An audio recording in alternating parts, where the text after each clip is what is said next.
DK Shivakumar ಪರ ಸ್ವಾಮೀಜಿಗಳು batting ಮಾಡ್ತಾ ಇದ್ದಾರೆ. ಡಿಕೆಶಿಗೆ ಸಿಎಂ ಸ್ಥಾನ ಕೊಡಲೇಬೇಕು ಅಂತ ಹೇಳಿ ಶ್ರೀಗಳು ಹೇಳ್ತಾ ಇದ್ದಾರೆ.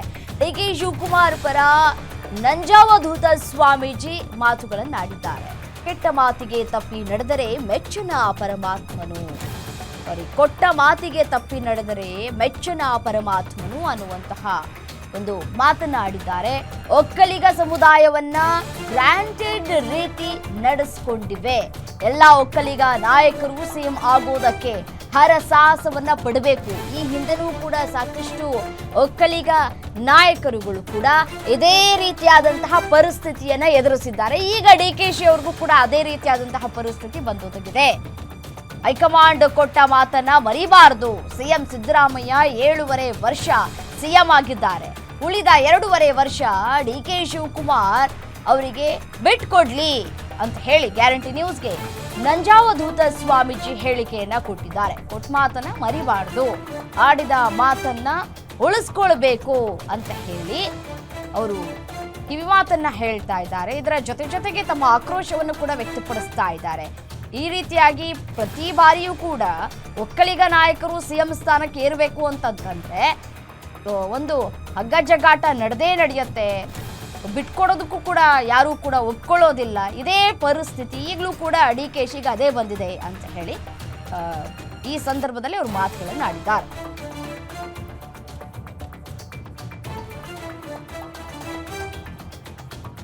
ಇನ್ನು ಇದೇ ವಿಚಾರಕ್ಕೆ ಸಂಬಂಧಪಟ್ಟಂತೆ ಮೆಟ್ರೋ ಬ್ಯೂರೋ ಹೆಡ್ ಉಲ್ಲಾಸ್ ಸ್ವಾಮೀಜಿಗಳನ್ನ ಮಾತನಾಡಿಸಿದ್ದಾರೆ. ಏನು ಮಾತನಾಡಿದ್ರು ಈ ಸಂದರ್ಭದಲ್ಲಿ, ಅವ್ರು ಏನು ಹೇಳಿದ್ರು ಕೇಳ್ತಾ ಹೋಗೋಣ ಬನ್ನಿ.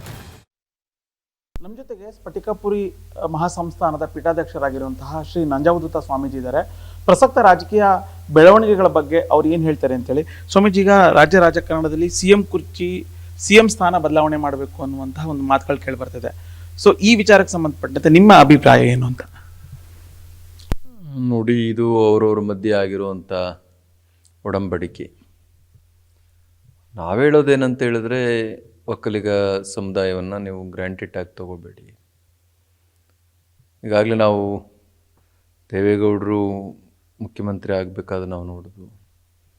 ಮಾನ್ಯ ದೇವೇಗೌಡರು ಅಧ್ಯಕ್ಷರಾಗಿ ಅವರು ಮುಖ್ಯಮಂತ್ರಿ ಆಗಬೇಕಾದ್ರೆ ಏನೇನಾಯಿತು. ಎಸ್.ಎಂ. ಕೃಷ್ಣ ಅವರು ಸುದೀರ್ಘ ರಾಜಕಾರಣ ಮಾಡಿ ಅವರು ಅಧ್ಯಕ್ಷರಾಗಿ ಅವರು ಮುಖ್ಯಮಂತ್ರಿ ಆಗಿ ಆಯ್ಕೆ ಆಗಬೇಕಾದ್ರೆ ಏನೇನಾಯಿತು.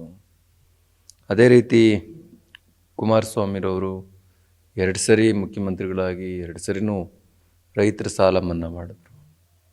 ಅತ್ಯಂತ ಯಶಸ್ವಿ ಆಡಳಿತ ಕೊಟ್ಟಂಥ ಒಬ್ಬ ಉದಯೋನ್ಮುಖ ನಾಯಕರು. ಅವ್ರನ್ನೇ ಯಾವ ರೀತಿ ಇಳಿಸಿದ್ರು. ಸದಾನಂದ ಗೌಡರು ಏನೂ ತಪ್ಪೇ ಮಾಡಿರಲಿಲ್ಲ ಪಾಪ. ಕೇವಲ 11 ತಿಂಗಳಲ್ಲಿ ಅವ್ರನ್ನೇ ಯಾವ ರೀತಿ ನಡೆಸ್ಕೊಂಡ್ರು. ಇದೆಲ್ಲ ನೋಡಿದ್ರೆ ಸಮುದಾಯವನ್ನು ಇವರು ಗ್ರಾಂಟೆಡ್ ಆಗಿ ತೆಗೆದುಕೊಂಡು ಇಲ್ಲೊಂದು ಕಡೆ ಅವ್ರಿಗೆ ಕೊಡಬೇಕಾದಂಥ ಗೌರವವನ್ನು ಸ್ಥಾನಮಾನಗಳನ್ನ ಕೊಡಬೇಕಾದ್ರೆ ತುಂಬ ನೋವು ಉಂಟು ಮಾಡ್ತಾರೆ ಅನ್ನುವಂಥ ಭಾವನೆ. ಅಂದರೆ ಈಗ ಬಹುತೇಕ ರಾಜ್ಯದಲ್ಲಿರುವಂಥ ಬಹುತೇಕ ರಾಜಕೀಯ ಪಕ್ಷಗಳು ಒಕ್ಕಲಿಗ ಸಮುದಾಯವನ್ನು ತುಳಿಯುವಂಥ ಕೆಲಸ ಮಾಡ್ತಿದ್ಯಾ ಅನ್ನುವಂಥ ಒಂದು ಪ್ರಶ್ನೆ. ಇದಕ್ಕೆ ನೀವು ಏನು ಹೇಳ್ತೀರಿ ಸ್ವಾಮೀಜಿ? ನೀವು ಸುದೀರ್ಘ ಈ 30-35 ವರ್ಷದ ರಾಜಕೀಯ ಇತಿಹಾಸವನ್ನು ಕಂಡವರಾದರೆ ಅದರ ಅರ್ಥ ಆಗ್ತದೆ. ಸಮುದಾಯ ಅಧಿಕಾರಕ್ಕೆ ಬರ್ತದೆ ಅಂದಾಗಲೆಲ್ಲ ಬೇರೆ ಬೇರೆ ರೀತಿಯ ಸವಾಲುಗಳು ಎದುರಾಗುವಂಥದ್ದು. ಮತ್ತು ದುಡಿಸ್ಕೊಳ್ಬೇಕಾದ್ರೆ ಅವ್ರನ್ನ ಸಮರ್ಥವಾಗಿ ದುಡಿಸ್ಕೊಳ್ಳುವಂಥದ್ದು, ಮತ್ತು ಅವರ ಪಾಲು ಸಿಗಬೇಕಾದ್ರೆ ಅವ್ರಿಗೆ ನಾವು ಉಂಟು ಮಾಡುವಂಥದ್ದು. ಇವತ್ತು ಮೊನ್ನೆ ಡಿ ಕೆ ಶಿವಕುಮಾರ್ ಅವರ ಪಕ್ಷ ಸಂಕಷ್ಟದಲ್ಲಿದ್ದಾಗ ತಮ್ಮದೆಲ್ಲವನ್ನೂ ಕೂಡ ದಾರೆ ಎರೆದು ಆ ಪಕ್ಷದ ಪರವಾಗಿ ಗಟ್ಟಿಯಾಗಿ ನಿಂತಂಥ ವ್ಯಕ್ತಿ. ಮತ್ತು ಅದಕ್ಕಾಗಿ ಅವರು ಅನುಭವಿಸಿದಂಥ ಸಂಕಷ್ಟಗಳು, ನೋವುಗಳು, ಸವಾಲುಗಳು ಅದು ಹೇಳ್ತೀರದು. ಅದೆಲ್ಲವನ್ನೂ ಮೀರಿ ಆ ಪಕ್ಷದ ಅಧ್ಯಕ್ಷರಾಗಿ ಮಾನ್ಯ ಮುಖ್ಯಮಂತ್ರಿಗಳಾದಂಥ ಸಿದ್ದರಾಮಯ್ಯನವ್ರನ್ನ ವಿಶ್ವಾಸಕ್ಕೆ ತೆಗೆದುಕೊಂಡು ಅವರ ಪಕ್ಷವನ್ನು ಅಧಿಕಾರಕ್ಕೆ ತಂದಂಥದ್ದು ನೀವೆಲ್ಲರೂ ಕೂಡ ಕಂಡಿರುವಂಥದ್ದೇನೆ. ಆ ಸಮಯದಲ್ಲಿ ಏನೋ ಒಂದು ಒಡಂಬಡಿಕೆ ಆಗಿದೆ. 2.5 ವರ್ಷ ಮಾನ್ಯ ಸಿದ್ದರಾಮಯ್ಯನವರು ಮುಖ್ಯಮಂತ್ರಿ ಆಗಬೇಕು, ಇನ್ನು 2.5 ವರ್ಷ ಮಾನ್ಯ ಡಿ ಕೆ ಶಿವಕುಮಾರ್ ಅವ್ರಿಗೆ ಅವಕಾಶ ಮಾಡಿಕೊಡ್ಬೇಕು ಹಾಗೆ ಅಂತ. ಅದನ್ನು ಈಡೇರಿಸಲಿ.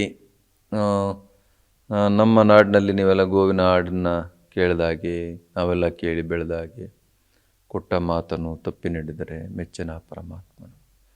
ಆ ರೀತಿ ಆಗಬಾರ್ದು. ಕಾಂಗ್ರೆಸ್ ಪಕ್ಷ ಮಾತು ಕೊಟ್ಟು ಅದನ್ನು ನಡೆಸಲಿಲ್ಲ ಅನ್ನೋವಂಥ ಒಂದು ಅಪವಾದ ಇತಿಹಾಸದಲ್ಲಿ ಉಳಿಯಬಾರ್ದು. ಆಗೋದಾದರೆ ಅದನ್ನು ಅವರ ಹೈಕಮಾಂಡ್ ಬೇಗನೆ ಮಧ್ಯಸ್ಥಿಕೆ ವಹಿಸಿ, ಇದಾಗಲೇ ಭಾಳ ತಡ ಆಯಿತು. ಎಲ್ಲೋ ಒಂದು ಕಡೆ ರಾಜ್ಯದ ಜನತೆಗೆ ಮತ್ತು ಆಡಳಿತ ವ್ಯವಸ್ಥೆಗೆ ತುಂಬ ಉಂಟಾಗಿದ್ದಾವೆ. ಅದನ್ನು ಬೇಗ ನಿವಾರಣೆ ಮಾಡಲಿ. ಮಾತು ಕೊಟ್ಟಿದ್ದೇ ಸತ್ಯವಾದರೆ ಮಾತು ಕೊಟ್ಟಂತೆ ನಡ್ಕೊಳ್ಳಿ. ಶಿವಕುಮಾರ್ ಕೂಡ ಒಂದು ಅವಕಾಶ ಕೊಡಲಿ. ಇದಿಷ್ಟು ನಂಜಾವಧೂತ ಸ್ವಾಮೀಜಿ ಹೇಳ್ತಾ ಇರುವಂತಹ ಮಾತು. ಕ್ಯಾಮ್ರಾ ಪರ್ಸನ್ ರವಿ ಜೊತೆ ಉಲ್ಲಾಸ ಸ್ಕಿರ್ವಾಸ, ಗ್ಯಾರಂಟಿ ನ್ಯೂಸ್, ಬೆಂಗಳೂರು.